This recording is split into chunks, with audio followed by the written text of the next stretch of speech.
Imagine waking up tomorrow with absolute clarity. No confusion, no excuses, no inner debate. There is no voice asking, should I do it today? Because the decision was already made. In ancient Japan, hesitation was not weakness. It was death. The samurai didn't wait for motivation. They didn't wait for the right mood. They didn't wait for tomorrow. They lived by a system so ruthless, so precise, that it stripped a man down to nothing and rebuilt him into something dangerous, not violent, not arrogant, but unbreakable. This system had two pillars: Bushido, the code that governed their soul; Shugyō, the suffering that forged their mind.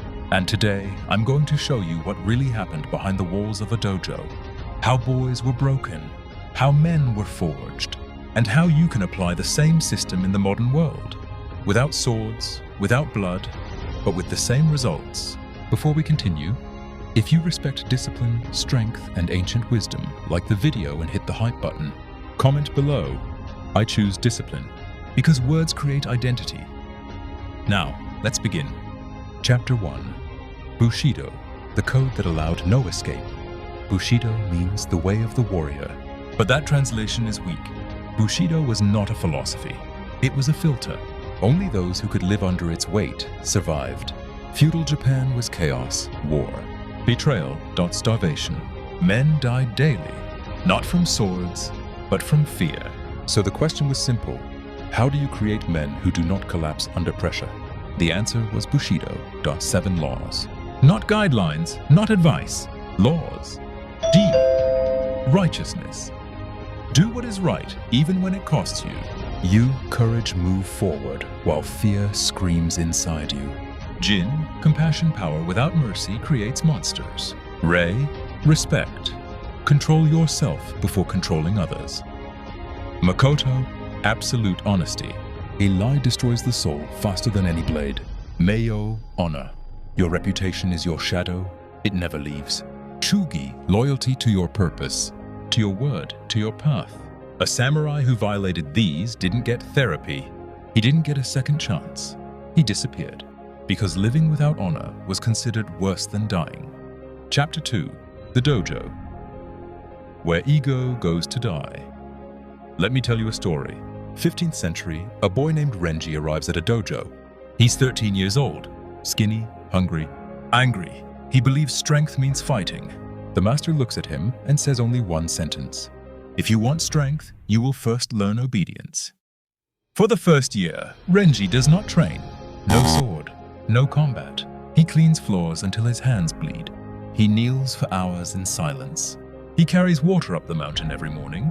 When he complains, the master says nothing, because Bushido teaches one truth early: a man who cannot control small actions will fail in big moments. One night, Renji asks, "When will I become strong?" The master replies, "When your pride disappears." Months pass, Renji stops asking. That is when training begins. Chapter 3. Shugyō, suffering with intent. Shugyō means austere training, but in reality, it means voluntary hell. Samurai believed comfort makes men weak. Pain reveals truth. They trained when exhausted. They trained when sick. They trained when motivation was dead.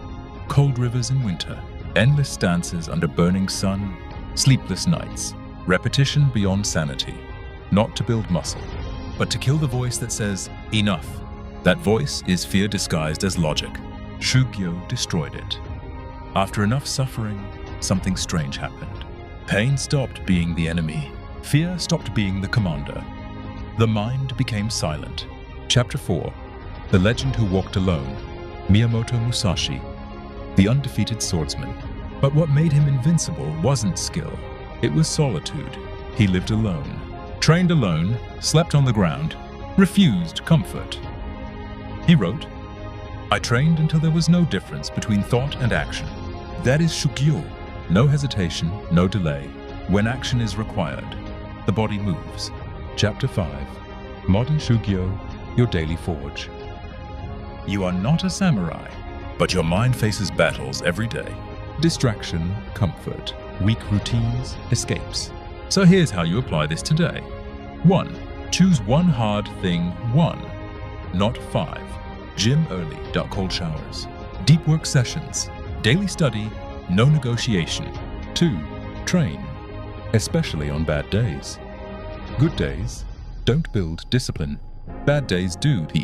Remove escapes social media. Endless scrolling, cheap dopamine. Starve weakness. Create rituals. Same time, same action every day. Adapt, but never quit. 5. Kill the ego. Daily accept correction. Seek discomfort. Stay humble.